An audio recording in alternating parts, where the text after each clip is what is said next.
David Stone, a wealthy CEO, visits his late wife's grave and meets a young boy named Ethan, who claims to know his wife.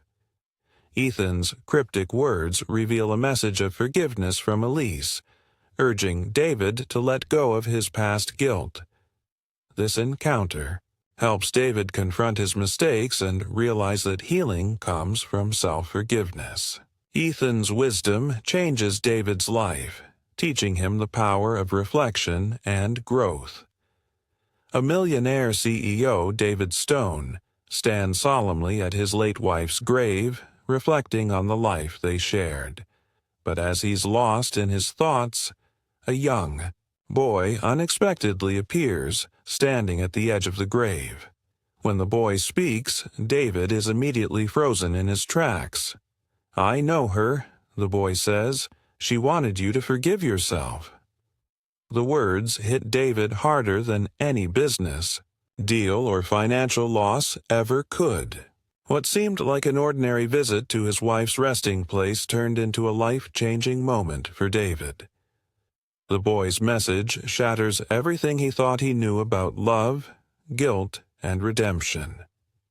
Before we dive in, let us know where you're watching from, and don't forget to subscribe for more gripping, real-life stories. This story explores deep emotions of love, loss, and the unexpected ways life forces us to confront our past and heal. David Stone, a man in his early 40s, stands, tall in a perfectly tailored suit at the edge of a grave. His sharp eyes, usually cold and calculating, are softened by grief as he places a bouquet of flowers on his wife Elise's final resting place.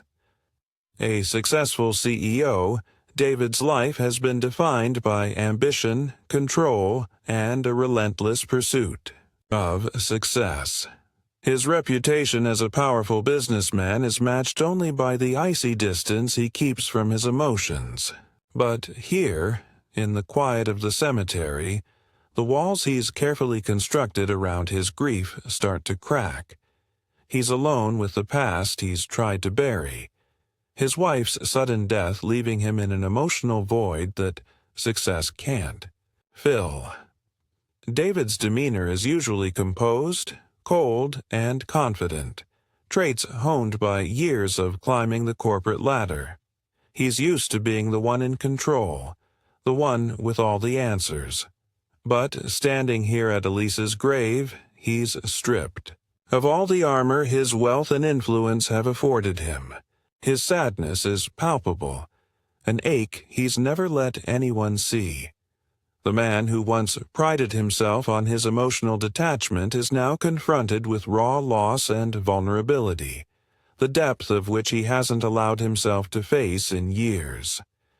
As he stands there, the gentle rustling of leaves in the trees and the birds chirping provide a peaceful backdrop. But then, as if out of nowhere, the serenity is interrupted. David's eyes narrow when he notices a young boy standing a few feet away from the grave, seemingly out of place in this solemn setting. The boy is around 9 years old, dressed simply, in worn sneakers, a hoodie, and faded jeans. His posture is self-contained, like someone who's used to being overlooked or ignored. Unlike the sterile elegance of the luxury world David is used to, the boy's presence contrasts starkly with the surroundings, exuding quiet intensity. There's something about the boy's eyes, deep, knowing, as if he's seen more in his few years than most do in a lifetime. The sight catches David off guard. The boy doesn't belong here, at least not in the way David has come to understand belonging. David is about to ask the boy to leave, unsure of why he's even here, when the boy's voice cuts through the air. The wind picks up slightly, the air around them feels heavier, like the calm before a storm.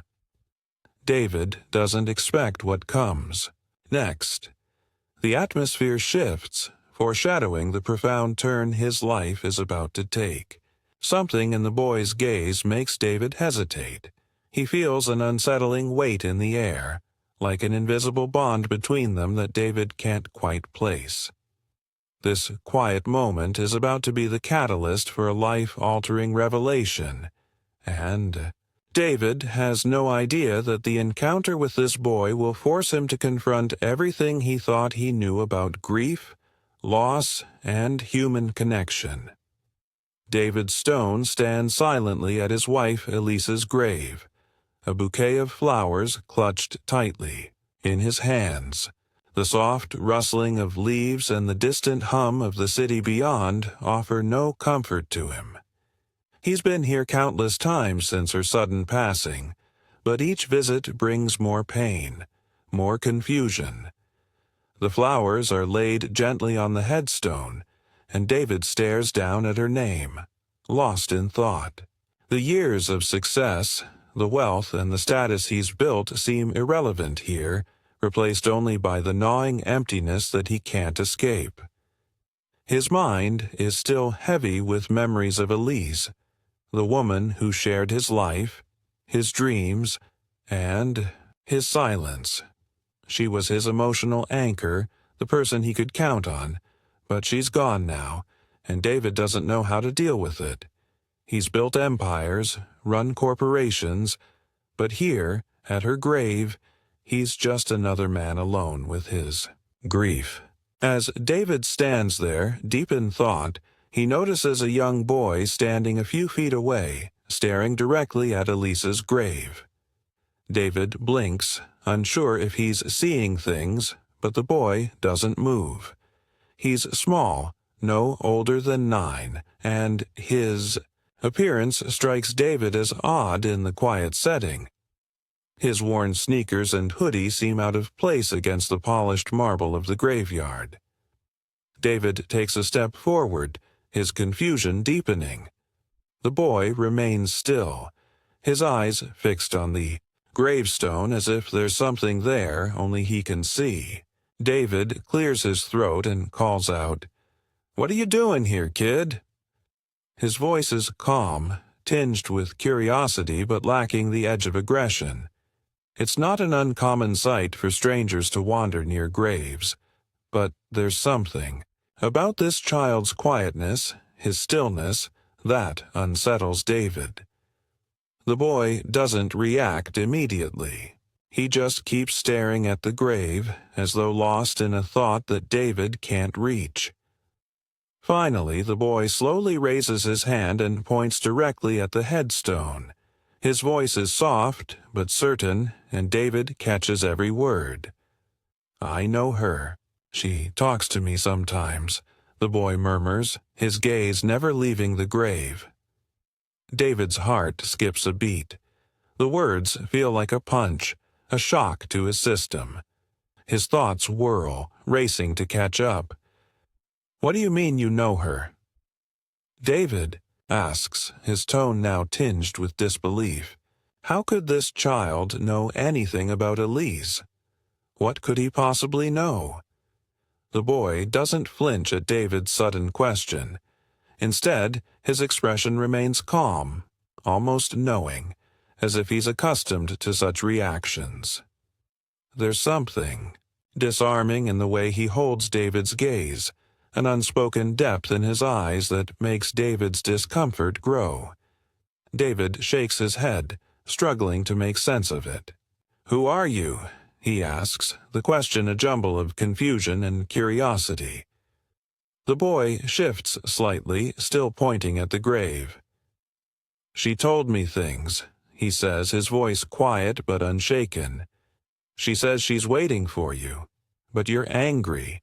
You have to stop being angry." His words hang in the air, their weight sinking in as David freezes. David's breath catches. The boy's words hit him like a bolt of lightning, striking a nerve he didn't know he had. His mind spins, a whirlwind of emotions swirling inside. He'd never shared the depth of his anger with anyone, not even with Elise. He never allowed himself to feel it, much less confront it. But, somehow, this child, a stranger, had just cut through his defenses with a simple sentence, with the truth he had been hiding from for years.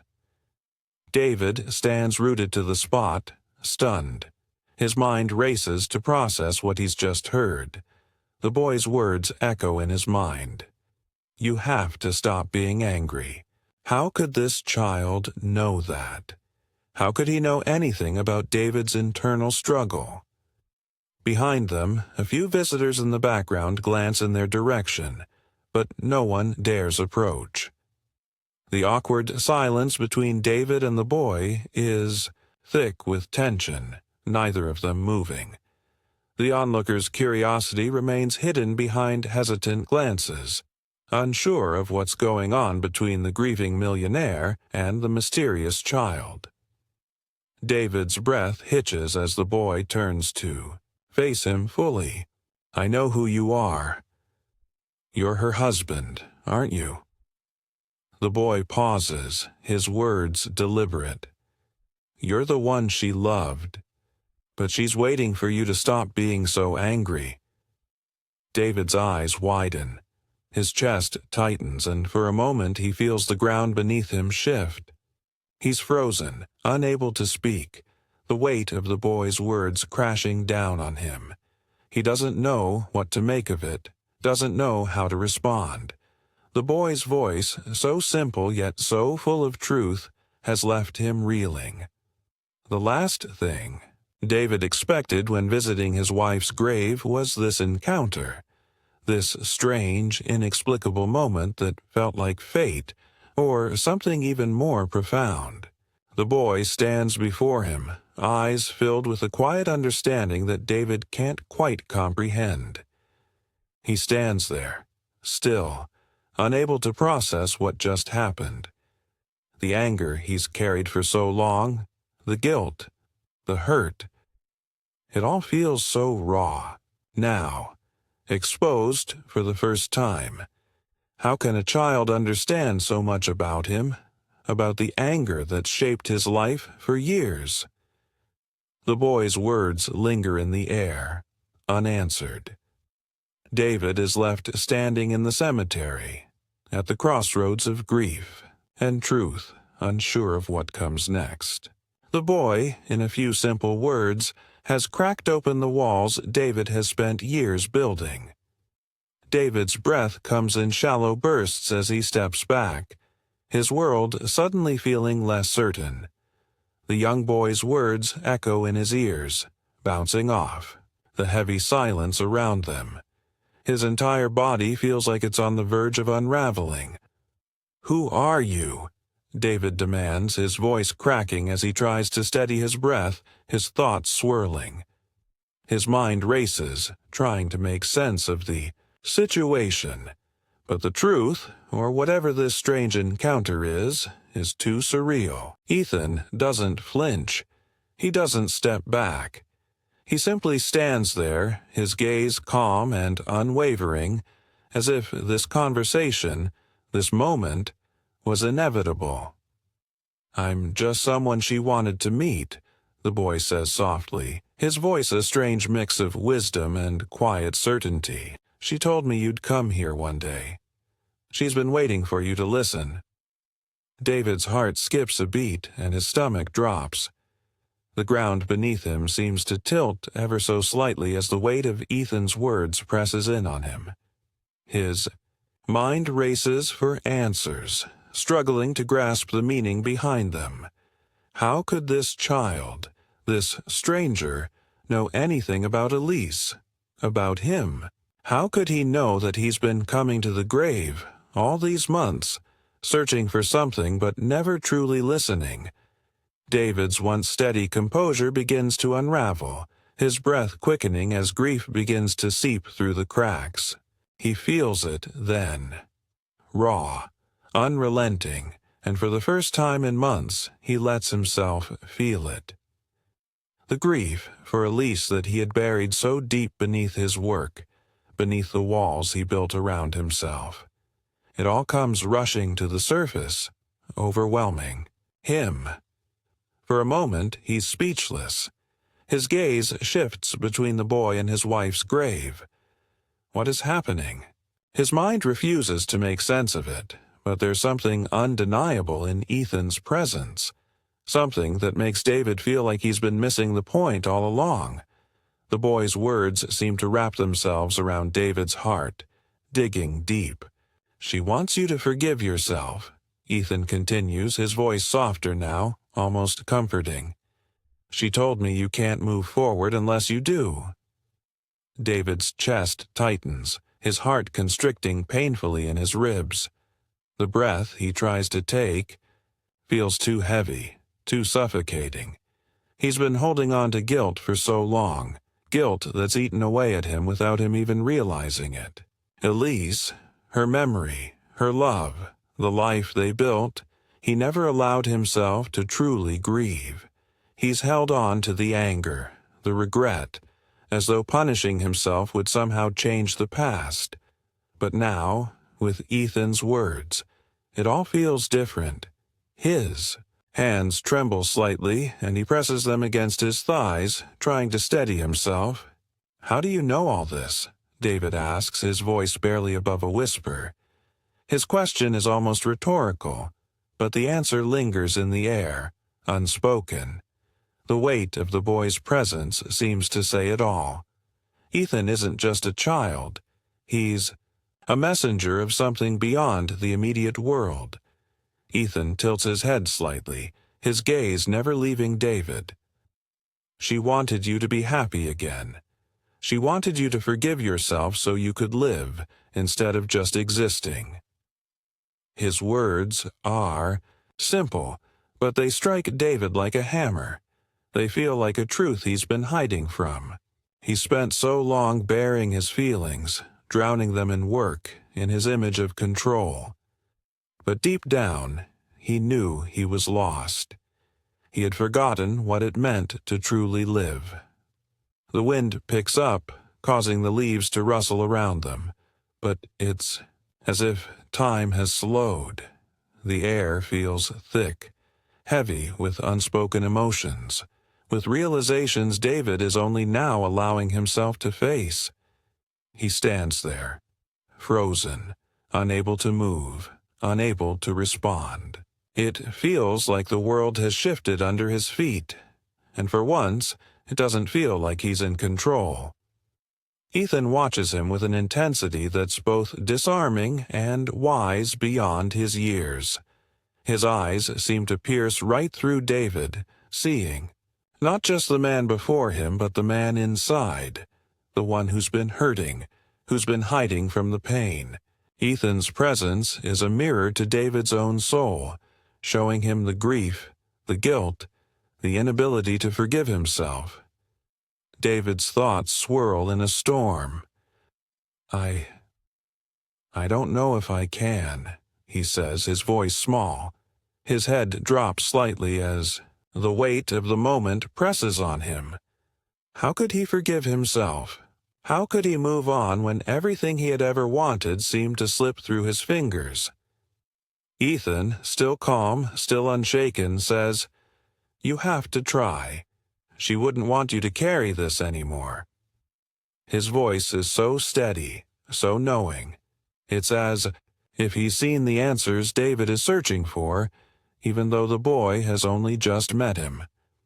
David's heart feels like it's been shattered and pieced back together in the same breath. The words, the boy, the gravity of it all, it forces him to look inward, to face what he's been running from. He's been trying to be strong, trying to be the man everyone else needed him to be. But maybe strength isn't just in control. Maybe it's in letting go, in accepting the past and learning to move forward. David swallows hard, the lump in his throat growing. He looks at Ethan, then at Elise's grave, his mind struggling to process the flood of emotions. How could he have been so blind? How could he have let his own pride, his own anger, take him this far? "I'm sorry," David mutters, the words barely audible, but they feel like a release. "I'm so sorry." Ethan doesn't speak again, but his presence is enough. He doesn't need to. The boy's words have broken through the barriers David had so carefully built around himself. And now, for the first time, David feels something shift inside him. It's not just the grief anymore. It's the beginning of something new, a way forward, a chance to heal. The wind picks up again, and David takes a deep breath. He doesn't have all the answers, but he knows in this moment that he's finally starting to listen to the grief, to the loss, and to the possibility of forgiveness. And maybe, just maybe, it's not too late to find peace. David's body stiffens as Ethan's words hit him like a physical blow. The weight of the boy's statement hangs in the air, thick and suffocating. He blinks, his breath catching in his chest, trying to process what just happened. "You've been blaming her for everything, haven't you?" Ethan continues, his tone steady, almost wise. "But she was trying to help you. She wanted you to stop running from your mistakes. That's why she brought me here." David feels the ground beneath him shift, as though the earth has suddenly become unstable. His hands, which had been trembling with the weight of his grief, now feel cold and heavy at his sides. His heart beats in his chest with an intensity that takes his breath away. For a moment, he can't even process what he's hearing. How could Ethan know this? How could he know about the guilt, the years of blaming himself for things beyond his control? David looks down at the boy, his mind a whirlwind of emotions. The silence between them stretches long as David tries to gather himself, but the words linger in his mind like a key turning in a lock he didn't know was there. "No," David whispers, his voice hoarse, barely audible. His eyes shift to the grave, to Elisa's name etched in stone. I didn't blame her. You blamed yourself," Ethan interrupts gently, his voice soft yet unyielding. "You've been running from what happened, from the mistakes you made, even though she never blamed you." Ethan's gaze never falters, locking with David's in a way that feels almost like a mirror. David feels a lump form in his throat.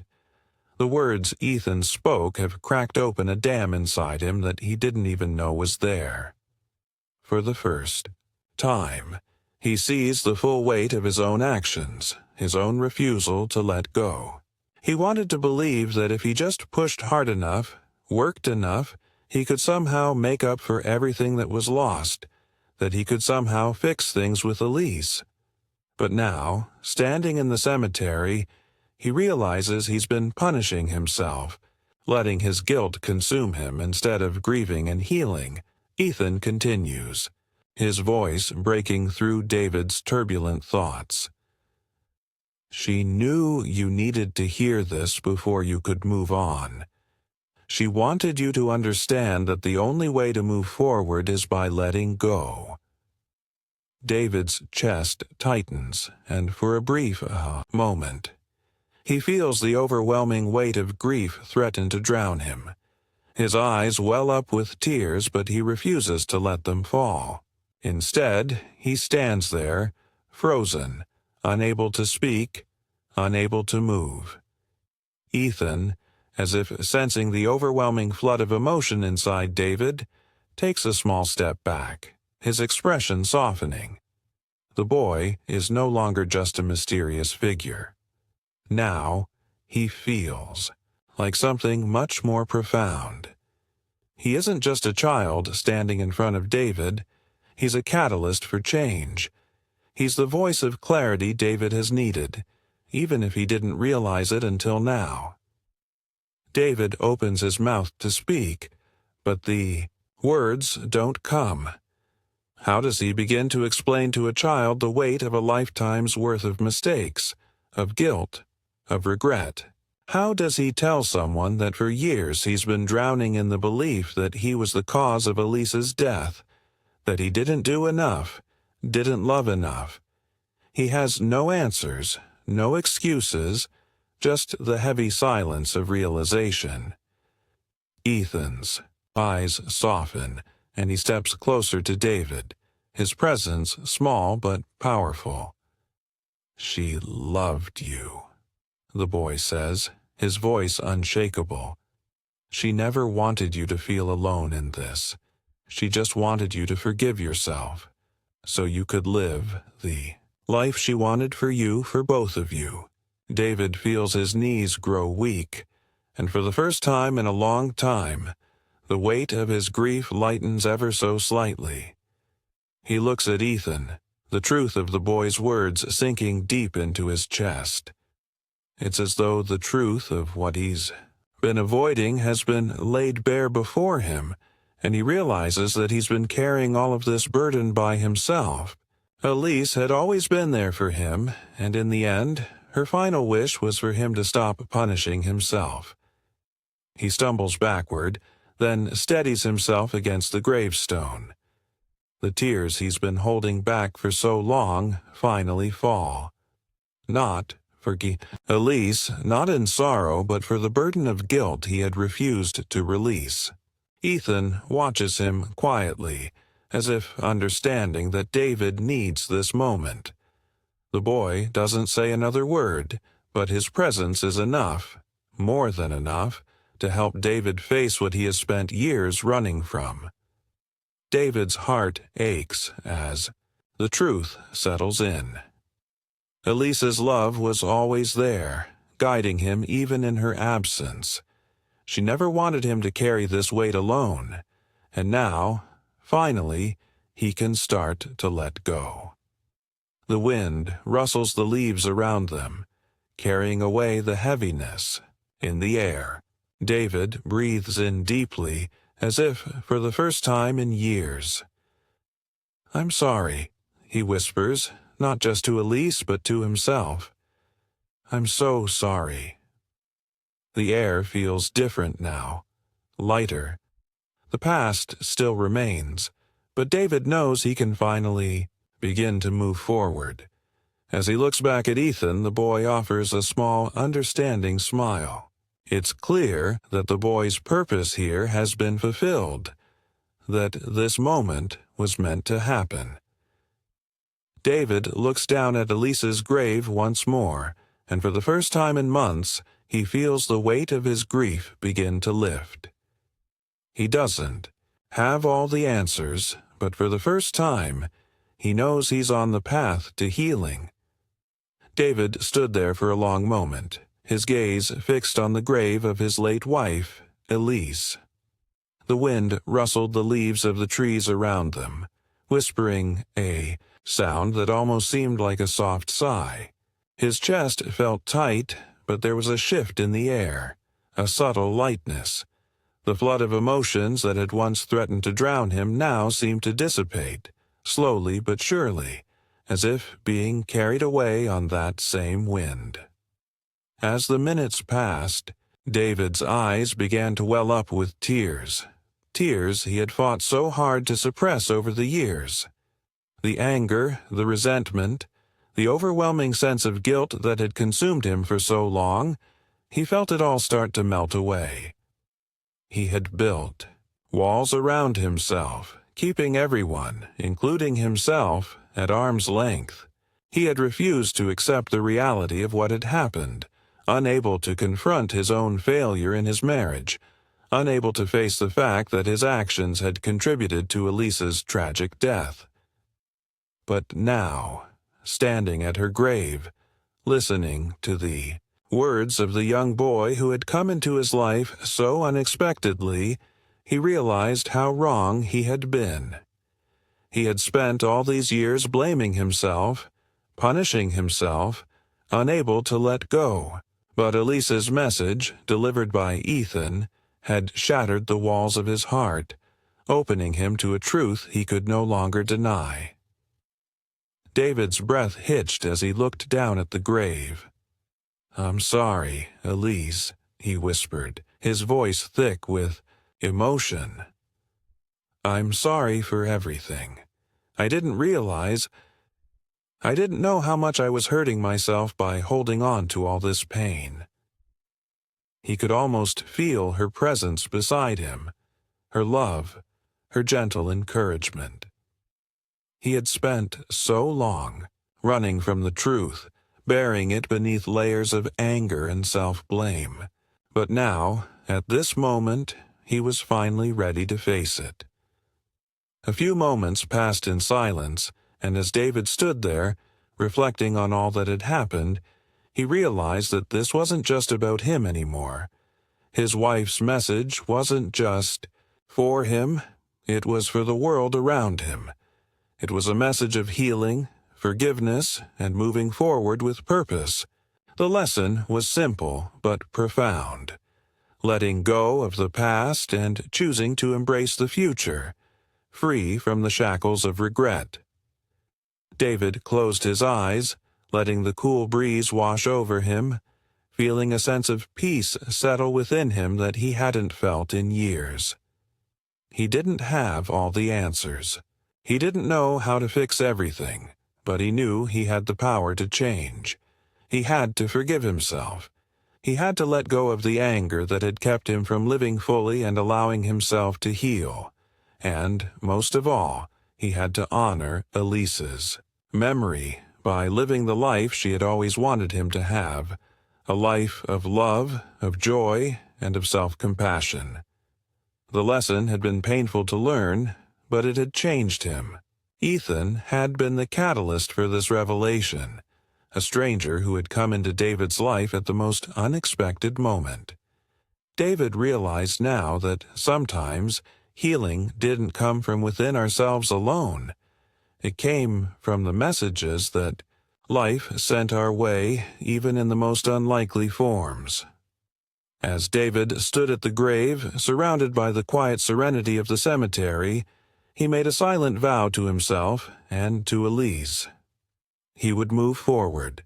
He would carry the lessons of this moment with him, embracing the life he had left, free from the burden of guilt and regret.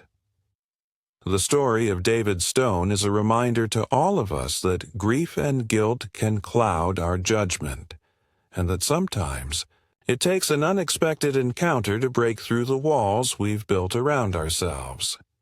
The power of forgiveness, self-reflection, and the courage to move on from past mistakes is what truly leads to healing. In the end, it wasn't about blaming himself or anyone else. It was about understanding that the past cannot be changed, but the future is still in his hands. And so, as David left the cemetery, his heart felt lighter. He didn't have all the answers, but he was ready to face the future with a renewed sense of hope and purpose. Life, he realized, was too precious to waste. And as he walked away from Elise's grave, he felt a sense of closure, of peace. Because sometimes the greatest healing comes from letting go. The story teaches us that while grief and guilt can bind us to the past, it is forgiveness of others and ourselves that frees us. True healing lies in the willingness to face our mistakes, learn from them, and move forward with open hearts. It's about breaking free from the chains of regret and embracing the lessons that life offers, no matter how painful they may be. True growth happens when we stop running from our past and start accepting it. Have you ever had a moment where you realized you needed to forgive yourself to move forward? Share your story in the comments below. Like, share, and subscribe for more stories about overcoming personal struggles and the power of transformation. Stay tuned for more stories that explore the power of self-discovery and the lessons life has to offer. You won't want to miss it.